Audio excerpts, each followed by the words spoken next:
punish them. Call Paul Goldsmith.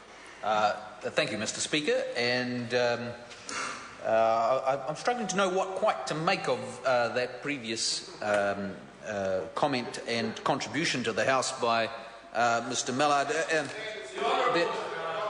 The Honourable Mr. Mallard, I'm not aware that we're in the dead of the night at the moment, but we certainly were riding high on our high horse and talking about the rule of law and lofty sentiments about the rule of law and the grave care which should be taken before any validation legislation was passed, and then it doesn't fit naturally with the historical record which my good friend and colleague referred to before in relation to the use of validating legislation by the Labour Party only a few years ago to retrospectively validate unlawful use of parliamentary funds by political parties during the 2005 election. We recall that election which the National Party should indeed have won were it not for incorrect spending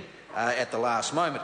And then we refer to an amazing amount of spending in the last few days of an election campaign that was suddenly retrospectively fixed. So this legislation here is one that is all about clearing up what was the government's intention always, that the PGD board's prosecution function would be funded by the industry because of all its statutory functions are funded through fees and levies charged under the Plumbers, Gasfitters and Drainlayers Act 2006.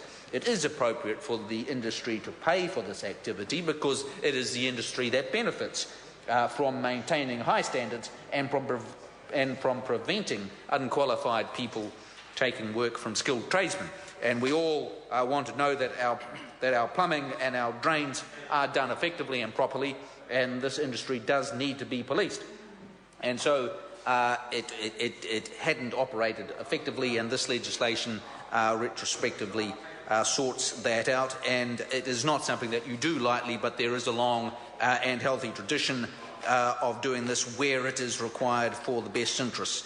And if members across the other side do want to hear some more examples of previous ones, we could refer to the Parliamentary Committee under Labour proposing validating of the collection of fisheries levies worth at least $240 million in 2002, and Labour also rushing through validating legislation for recently invalidated unions in September 2001, and the list could go on and on.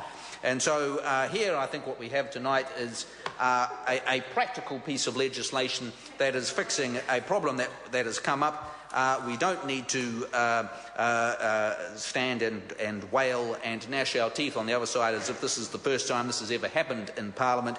We only have to look back and see that from time to time this is done in an appropriate way. So on that basis, Mr. Speaker, I commend this bill to the House. I understand the next call is a split call. Brendan Horan, 5 minutes. Thank you, Mr. Speaker.